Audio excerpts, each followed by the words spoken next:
Assalamualaikum warahmatullahi wabarakatuh.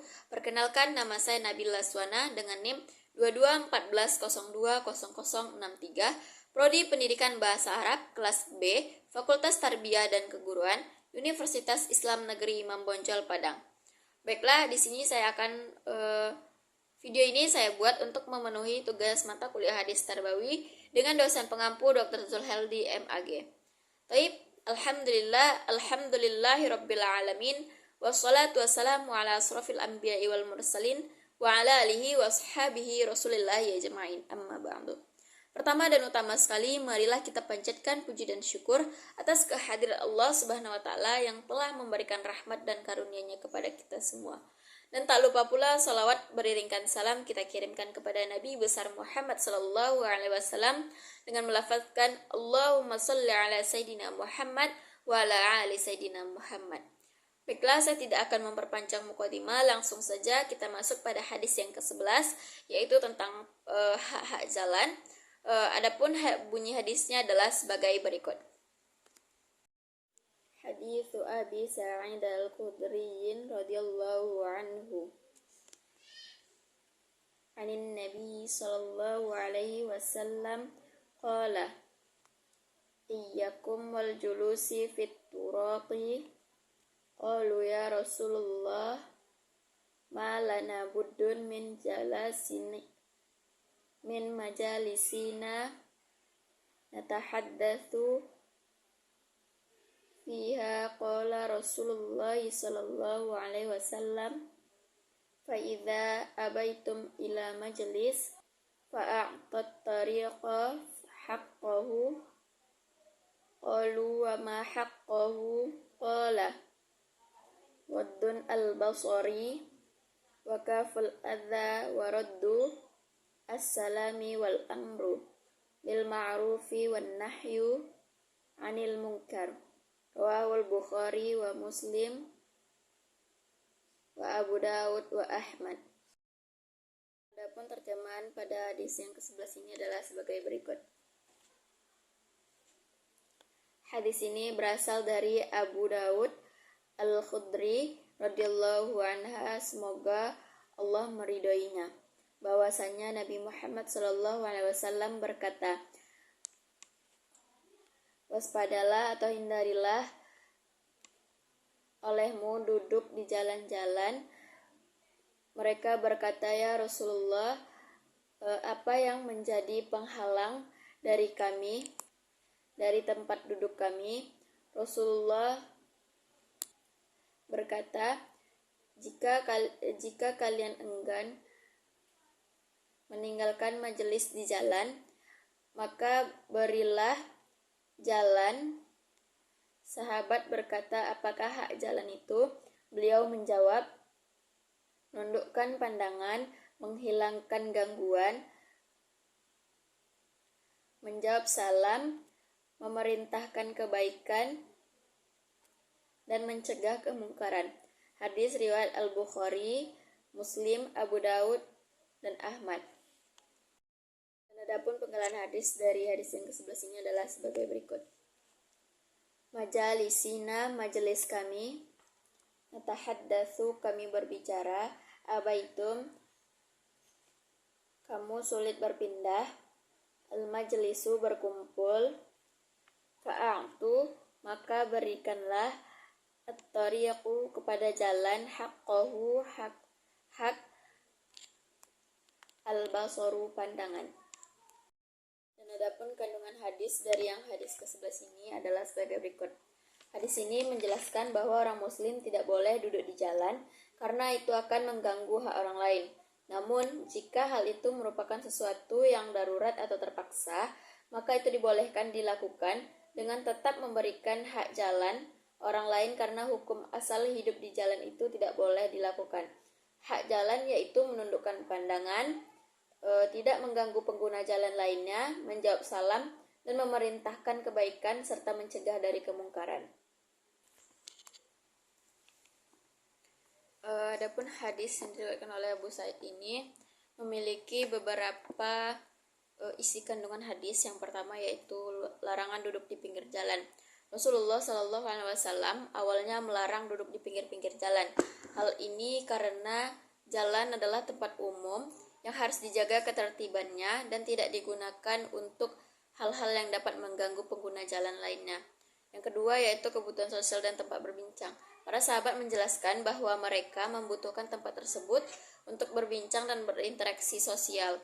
Ini menunjukkan bahwa Rasulullah memahami kebutuhan sosial umatnya. Sebenarnya itu Rasulullah memberikan solusi dengan mensyaratkan bahwa jika tetap harus duduk di pinggir jalan, maka ada hak-hak jalan yang harus dipenuhi. Ini menunjukkan fleksibilitas dalam aturan dengan tetap menjaga etika dan kebaikan. Adapun hak-hak jalan yang pertama yaitu menundukkan pandangan. Tidak melihat sesuatu yang bukan haknya atau dapat menimbulkan fitnah. Ini menjaga kesucian pandangan dan menghindari gangguan. Yang kedua yaitu ada menahan diri dari mengganggu. Tidak melakukan perbuatan yang mengganggu atau menyakiti orang lain. Ini termasuk berbicara keras, menghalangi jalan, atau tindakan lain yang tidak pantas. Yang ketiga yaitu ada menjawab salam. Menyebarkan dan menjawab salam merupakan bagian dari adab dalam Islam yang mempererat silaturahmi dan menciptakan suasana damai. Selanjutnya yaitu ada memerintahkan yang ma'ruf, mengajak kepada kebaikan dan hal-hal yang bermanfaat bagi masyarakat. Ini bisa berupa nasihat yang baik, membantu orang lain, atau tindakan positif lainnya. Selanjutnya ada mencegah yang mungkar, mencegah perbuatan maksiat atau hal-hal yang tidak baik di lingkungan tersebut. Ini termasuk memberikan peringatan atau nasihat agar menjauhi perbuatan buruk. Dan adapun makna dan hikmah dari hadis tersebut, yang pertama yaitu pentingnya adab dan etika. Hadis ini menekankan pentingnya menjaga adab dan etika di tempat umum untuk menciptakan lingkungan yang tertib dan nyaman bagi semua orang. Selanjutnya yaitu ada keseimbangan antara kebutuhan sosial dan kepentingan umum. Rasulullah memberikan solusi yang seimbang antara kebutuhan sosial manusia untuk berinteraksi dan kepentingan umum untuk menjaga ketertiban dan kenyamanan jalan. Selanjutnya yaitu ada peran aktif dalam menjaga ketertiban dalam masyarakat. Umat Islam diajarkan untuk berperan aktif dalam menjaga ketertiban dan kenyamanan masyarakat dengan cara-cara yang baik dan positif. Selanjutnya yaitu menunjukkan kepedulian dan empati. Memperhatikan hak-hak jalan, menunjukkan kepedulian dan empati terhadap orang lain yang menggunakan fasilitas umum. Selanjutnya yaitu menguatkan ukhuwah dan solidaritas. Menjawab salam dan memerintahkan yang ma'ruf serta mencegah yang mungkar adalah bagian dari mempererat ukhuwah dan solidaritas dalam masyarakat. Selanjutnya yaitu kaitan hadis ini dengan pendidikan. Yang pertama yaitu pendidikan moral dan etika. Hadis ini menekankan pentingnya adab dan etika dalam interaksi sosial. Dalam pendidikan, pembelajaran tentang moral dan etika sangatlah penting untuk membentuk karakter yang baik pada peserta didik. Nilai-nilai seperti menundukkan pandangan, menahan diri dari mengganggu, dan menjawab salam merupakan bagian dari pendidikan akhlak yang harus diajarkan sejak dini. Selanjutnya yaitu pembentukan karakter. Poin-poin dalam hadis ini dapat digunakan sebagai landasan dalam pembentukan karakter peserta didik, misalnya menahan diri dari mengganggu orang lain, mengajarkan siswa untuk selalu mempertimbangkan kepentingan orang lain, dan tidak bersikap egois. Sikap ini penting untuk menciptakan lingkungan belajar yang kondusif dan harmonis. Selanjutnya yaitu pengembangan sikap sosial. Menjawab salam, memerintahkan yang ma'ruf, dan mencegah yang mungkar adalah contoh dari sikap-sikap sosial yang positif. Pendidikan yang mengajarkan siswa untuk aktif, melakukan kebaikan dan mencegah keburukan akan membantu mereka menjadi anggota masyarakat yang peduli dan bertanggung jawab. Selanjutnya yaitu ada pendidikan kewarganegaraan. Hak-hak jalan yang disebutkan dalam hadis juga relevan dengan pendidikan kewarganegaraan, di mana siswa diajarkan tentang hak dan kewajiban sebagai warga negara yang baik. Menghormati hak orang lain di jalan atau di ruang publik adalah bagian dari menjadi warga negara yang bertanggung jawab. Selanjutnya yaitu ada pengembangan empati dan kepedulian. Mengajarkan siswa untuk menundukkan pandangan dan menahan diri dari mengganggu, membantu mengembangkan empati dan kepedulian terhadap perasaan dan kebutuhan orang lain. Hal ini penting untuk membangun hubungan yang sehat dan saling menghormati dalam komunitas sekolah dan masyarakat luas. Selanjutnya yaitu ada penerapan dalam kehidupan sehari-hari. Hadis ini dapat dijadikan contoh konkret tentang bagaimana nilai-nilai Islam diterapkan dalam kehidupan sehari-hari. Pendidikan yang efektif adalah pendidikan yang tidak hanya mengajarkan kehidupan sehari-hari, yang tidak hanya mengajarkan teori, tetapi juga memberikan contoh praktis tentang bagaimana nilai-nilai tersebut diterapkan. Selanjutnya yaitu pembentukan lingkungan belajar yang positif. Dengan mengajarkan dan menerapkan nilai-nilai dari hadis ini, sekolah dapat menciptakan lingkungan belajar yang positif dan inklusif. Lingkungan di mana siswa saling menghormati, menghindari gangguan, dan aktif dalam kebaikan akan mendorong proses pembelajaran yang lebih efektif dan menyenangkan. Selanjutnya yaitu ada mengembangkan kesadaran sosial. Melalui pemahaman dan pengalaman hadis ini, siswa diajarkan untuk selalu sadar akan dampak perbuatan mereka terhadap orang lain dan lingkungan sekitar. Kesadaran sosial ini penting membentuk individu yang bertanggung jawab dan berkontribusi positif dalam masyarakat. Dan adapun cara pengimplementasiannya dengan pendidikan, yang pertama adalah integrasi dalam kurikulum pelajaran agama. Masukkan pembahasan tentang hadis ini dalam mata pelajaran pendidikan agama Islam.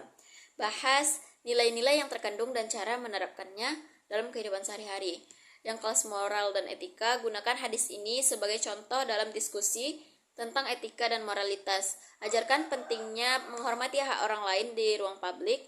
Selanjutnya yaitu ada proyek lintas kurikulum. Buat proyek yang menggabungkan pembelajaran dari berbagai mata pelajaran.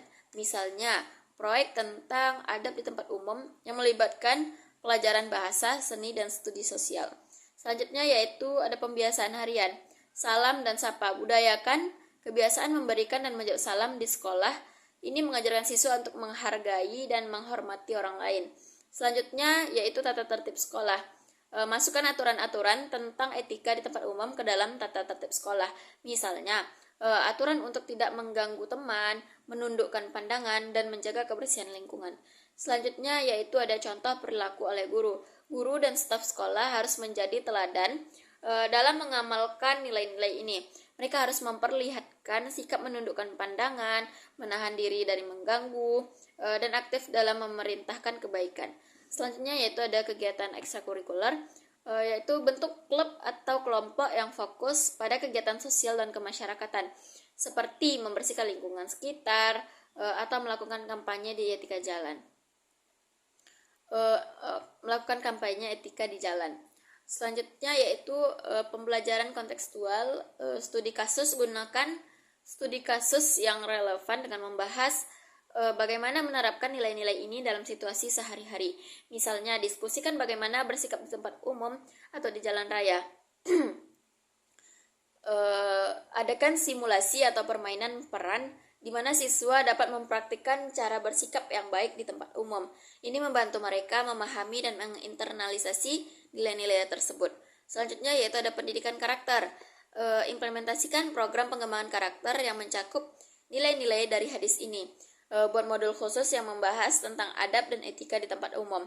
Selanjutnya yaitu berikan penghargaan kepada siswa yang menunjukkan perilaku sesuai dengan nilai-nilai ini dan tegakkan sanksi edukatif bagi yang melanggar. Ini memberikan motivasi positif untuk berperilaku baik. Selanjutnya yaitu adakan kegiatan kerja bakti secara rutin di lingkungan sekolah dan sekitarnya. Ini mengajarkan siswa untuk aktif dalam menjaga kebersihan dan keindahan lingkungan. Selanjutnya yaitu lakukan kampanye tentang pentingnya etika di tempat umum seperti poster, brosur, atau presentasi di sekolah. Libatkan siswa dalam merancang dan menjalankan kampanye ini. Selanjutnya yaitu adakan penyuluhan atau seminar bagi orang tua tentang pentingnya mengajarkan etika dan adab kepada anak-anak mereka. Libatkan komunitas dalam pendukung program-program sekolah yang menekankan nilai-nilai ini. Selanjutnya yaitu libatkan siswa dalam proyek-proyek yang bermanfaat bagi komunitas seperti membersihkan taman atau membantu kegiatan masyarakat. Ini memperkuat nilai kepedulian dan tanggung jawab sosial. Dengan menerapkan strategi-strategi di atas, nilai-nilai yang terkandung dalam hadis tentang hak-hak jalan dapat terinternalisasi dengan baik dalam diri siswa. Hal ini tidak hanya akan membantu mereka menjadi individu yang berakhlak mulia, tetapi juga menciptakan lingkungan sekolah yang harmonis dan penuh rasa hormat. Mungkin hanya sekian yang dapat saya sampaikan. Apabila ada salah dan kurang saya mohon maaf. Wabillahi taufik wal hidayah. Wassalamualaikum warahmatullahi wabarakatuh.